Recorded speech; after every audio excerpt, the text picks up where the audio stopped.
Fox 19 Now presents Tri-State Travel Treasures with Ken Baker. Hey guys, on this week's episode of Tri-State Travel Treasures, a real treasure. We're at the Cincinnati Museum Center. I've got Cody here. Cody, everyone knows who you are. You guys do fantastic things here. We do. Wait, what's going on with your sweater here? You have a snag back here. Can we show this real quick? I know. Look, he had to call me out. I have it. I told you he's a good guy. Like, for real. Is it really that? Like, they're going to see it the whole episode. Okay. No, I'll put my hand here. We're good. All right. You guys do good stuff here. Like, you got the dinosaurs and all that stuff. We have a ton of really cool stuff here at Cincinnati Museum Center. Not only do we have dinosaurs, we have invertebrate fossils that you can find here in your own backyard. We have zoology collections, we have history collections, we have fine art collections, stuff on display here. But if you think there's cool stuff here, you should check out our collections facility. What's there? Even more. Oh, so wow. these are over 6 million objects, some of which do rotate on display, some are for research purposes, some are waiting for future galleries that we're continuing to build out, to put in. And we have a team of curators there who preserve them, who are doing ongoing research, who are sharing those in different ways with the community, not only here, but broadly in ongoing research and research questions that come into us. Are they ready for me? They are. You know what? I'm going to set you up with Dr. Brenda Ahunda. She is our invertebrate paleontologist. Yes. Dr. Glenn Storrs, he's our vertebrate paleontologist. Dr. Heather Farrington, she's our zoologist. So those are 3 of our curators. They're going to give you a quick tour of our collection. Perfect. And then I'll come back and I'll kick it with you at the end. Yeah, let me know how it goes. Peace out. The Paleontology Collections. I think I'm in the right spot. Oh, this is cool. What's this? Don't touch that. Are you Dr. Brenda? I am. Oh, okay, then you can yell at me. Okay. Dr. Brenda, what is this thing? This is a cave bear from Siberia. A cave bear? Yeah. Oh, wow. Is it a baby or does it get big? Like, what's kind of They do get much bigger. This is probably a juvenile, maybe about 15 to 20,000 years old. Fantastic. What do you do here, Doctor? Well, give us your real name, too. Dr. Brenda Ahunda. Okay. Yes. And what do you do and all that stuff? So I'm the curator of invertebrate paleontology, and here in the Paleontology Collections, we study the history of life on our planet. I think some people, they just go to the museum center and they're like, that's cool. They don't realize there's a whole team that's really working and there's science going on. Can you speak to that a little bit? Yeah, we're behind the scenes here in the Paleontology Collections, and this is where a lot of our research goes.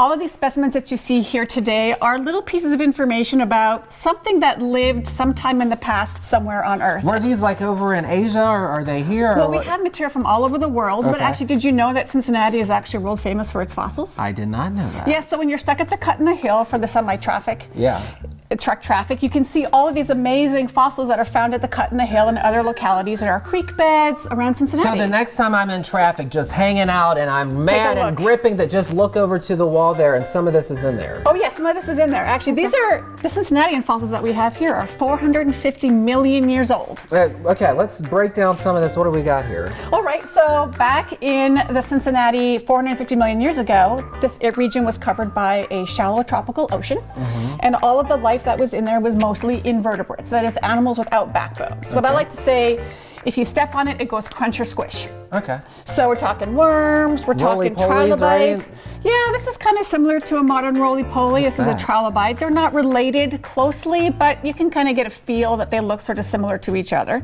And they do roll up just like this. Oh, that's super cool. Kind of like a roly-poly. Wait, so this used to live for real? Yes, that used to live here. That is a real fossil. These are all real. And it rolls up to protect itself. Are they around now or no? No, this group of animals went extinct about 250 million years ago in the world's largest mass extinction event. Like with the dinosaurs, right? No, way before that. Wow, well, tell me about it. I don't know about it. What is that? Well, 250 million years ago, we had the Permo-Triassic mass extinction event, which is an event that wiped out about 96% of all marine species in the ocean. Oh, wow. Yeah, and about 2/3 of all life on land. Okay. It was a bad series of very long days. That's crazy. I don't think I've ever learned about that either. What are these guys? So these are also trilobites. I'm a trilobite worker, so I'm a little biased. These are from Morocco, and they are a little bit younger. They're about 350 million years old, and you can see on these specimens they have these beautiful forks that come out of the front of the head, and it's hypothesized that those are used in mating rituals and fighting for mates. So they were. But is that what they That's did? their bling. Okay. That's their bling. Do you have anything bigger, like dinosaurs or something like that? In order to get bigger stuff like dinosaurs and other reptiles, you've got to go to Dr. Glenn Storrs. All right. Ooh, this is kind of cool. I like this. Dr. Glenn, Yes, you're the man with the plan, right? I guess so. What is this thing? So this is not a dinosaur, but it lived at the time of the dinosaurs. It's called an ichthyosaur. It's an ancient sea reptile that was kind of fish-shaped, shark-shaped, swimming in the oceans. At the same time the dinosaurs were up on land. Before I ask you about this, what's your official title and all that good stuff here? Yeah, I'm Dr. Glenn Storrs. I'm the curator of vertebrate paleontology. We got to give people your street cred, you know? Well. So is something like this, would this have been in Cincinnati back in the time when we were learning about our other stuff? We don't know. Okay. Probably not, because the rocks around Cincinnati are not of the right type to preserve these sorts of animals. This is much younger than the fossils that we have here. Our local fossil is about 450 million years old. This is about 160 million years old. Yeah. This particular specimen comes from Germany. But these ichthyosaurs were global in distribution. We found them all over the world. Are you guys still finding things here in the Cincinnati area, like fossils and all that kind of thing? Absolutely. So we find all the local bedrock fossils like the shells and trilobites. Well, we also find mammoths and mastodons. Whoa! Right? Those are from here in Cincinnati. These particular tufts come from Lawrenceburg, Indiana, very nearby. Where perfect north is, right? Yeah, that's right. That's right. Can you imagine skiing with something like that? That's so, okay. So and these are real, like they're for real, Those right? are real. This is a giant mammoth from the Ice Age. It's about 10, 20,000 years old. And they were quite common around here at that time. And at some point, I would imagine that all this stuff can be seen at the museum center. I guess as you guys are rolling out and that kind of thing. Yeah, we rotate things in and out of the museum. Our best dinosaurs, our giant dinosaur skeletons, are all at the museum. Oh my God, that's amazing. How do you preserve something like that? Oh, everyone's different. So sometimes we have to use special glues to hold things together. We try to have good conditions in the room here, so it's not too hot, not too cold, not too wet. It actually is perfect today. Like, I think the temperatures. Okay, what are these? This looks like somebody went in and just kind of took a small brush and painted everything. It looks nice, doesn't it? Yeah. Yeah, these are pieces of limestone containing fossil fish. Again, from the age of the dinosaurs. This one's Jurassic, that one's Cretaceous. And these would be, people would split shales, look for these things, and boom.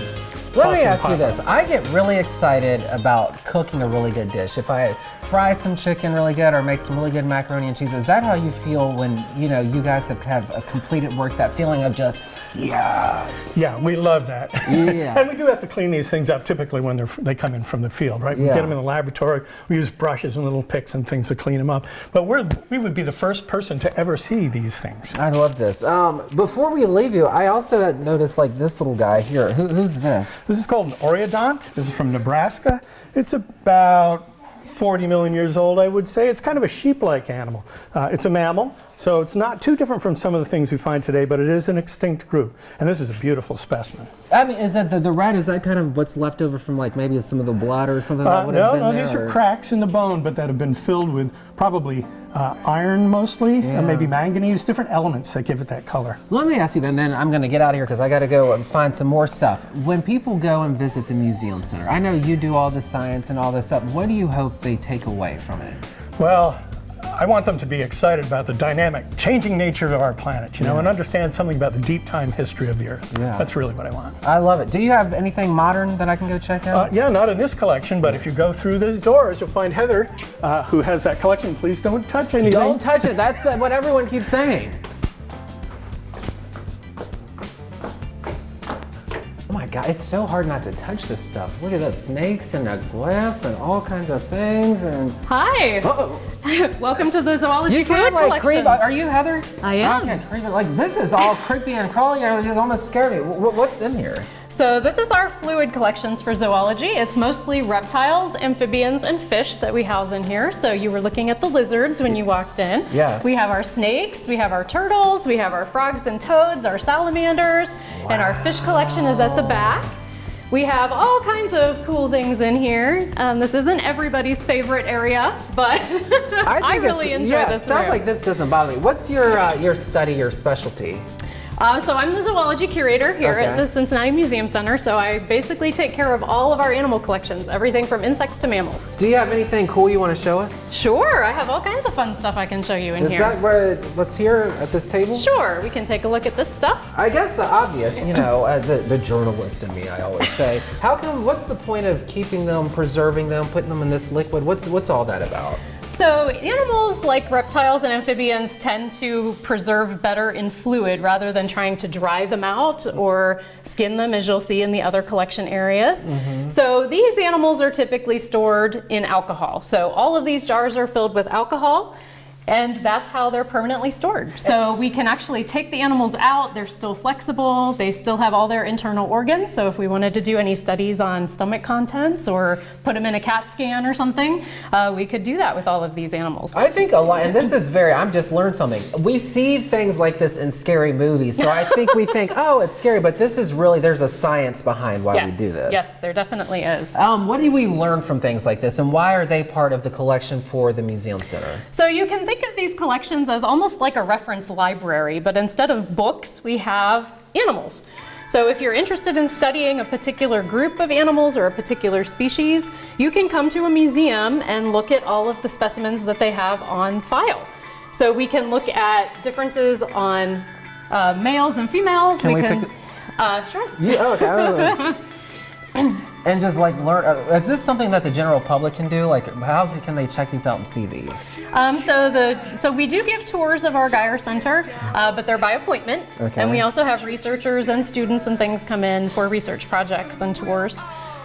What's the coolest thing that you have in this room that's bottled up? I think that you were just holding This- it. this These are our flying lizards from the Philippines. So these lizards actually have little flaps of skin on their sides that they can extend and actually glide from treetop to treetop. Are these still around, or are these? They are, Okay. yep. Okay. What's So- the oldest thing you have in here?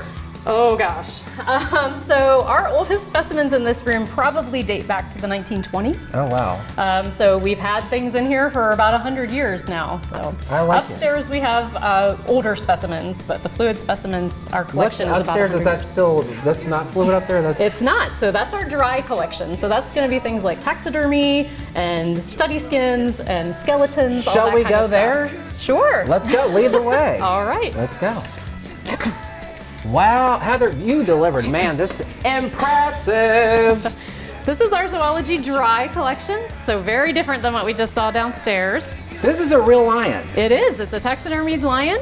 So his name is Gilbert, after the road that the previous museum used to be on back in the day. And we can see this at the Museum Center at some point. It just depends what you guys have. Exactly. cooking. So all of the specimens in here we can put on and off exhibit depending on what needs we have for traveling exhibits or permanent exhibits. We actually were hoping to put Gilbert out for the Serengeti film in the Omnimax Theater, but he wouldn't fit, sadly, through the door. Oh, yeah, he's a big boy. He is. And then you got, what is that thing back there? So this is a cassowary. So this is a flightless bird related to things like ostriches, emus, and rheas from South America. So large flightless bird. I actually got to see one of these in Australia when I was there about 1.5 years ago. So.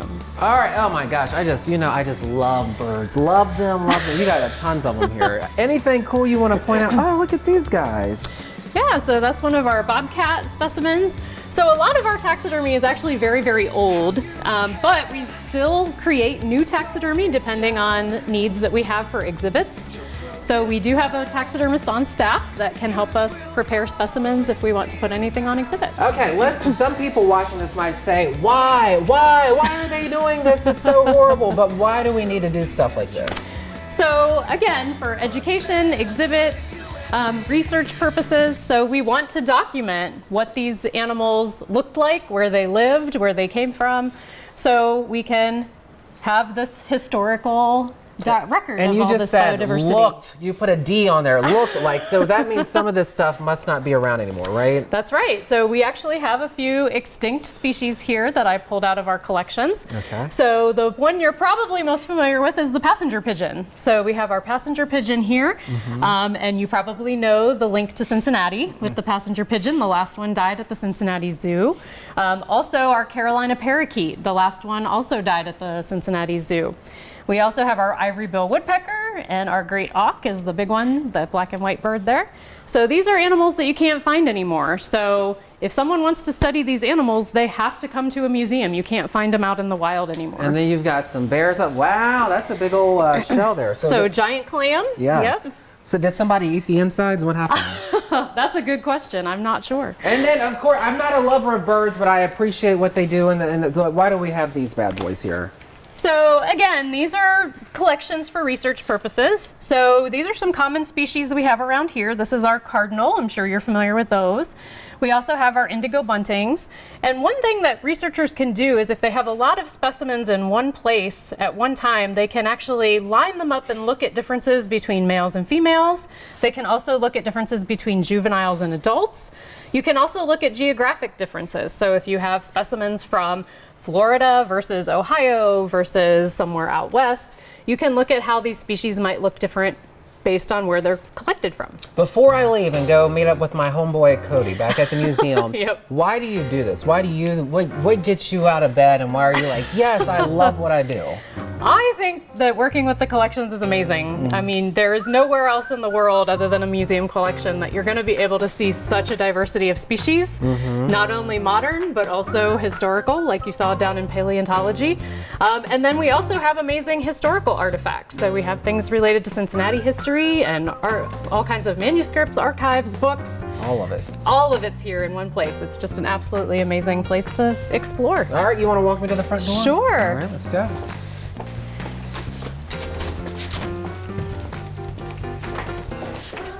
That was awesome. How all was the it? doctors are fantastic. I think my favorite, and all of it was great, but I loved the little jars and the eyes and the lizards and the gizzards and Do all that. you feel smarter I actually do after because talking to them? I do. I usually do. for sure. Like, and they made everything kind of, they dumbed it down for me, and then it makes me appreciate this place better because I don't just walk through and think, oh, they just threw something up magical. There's actually science and history. You learn it's not like a storage shed or anything. We're actively doing research, so it's fun to see what they're up to, what's new, what's going on. They're changing the world. They Literally, really are. seriously, they really are. They're Yeah. changing the course of science. 2025. I had to make sure I had that right. What do you guys have happening here? Well, coming up at the end of this month, February 1st, we have Julia Child, A Recipe for Life. It's a new exhibition that's really interactive. It's a lot of fun. A lot of people kind of grew up with Julia Child, are familiar with her, may have cooked through her cookbook. Yeah. We also have Barbie coming. Barbie, a cultural icon, is opening up April 4th, so that's coming in the spring. So we're going to have Julia Child February through May. Do you sing Barbie Girl in it? I'm a Barbie girl. You know, I've been meaning to talk to you. I wanted to know if you would come in. We want to tape it so that when people come in, they're greeted by Ken singing Barbie. That's We're going to get this hologram of you dancing. Yeah. I love it. Cody, you're the man. Museum Center. Folks, we'll see you next time.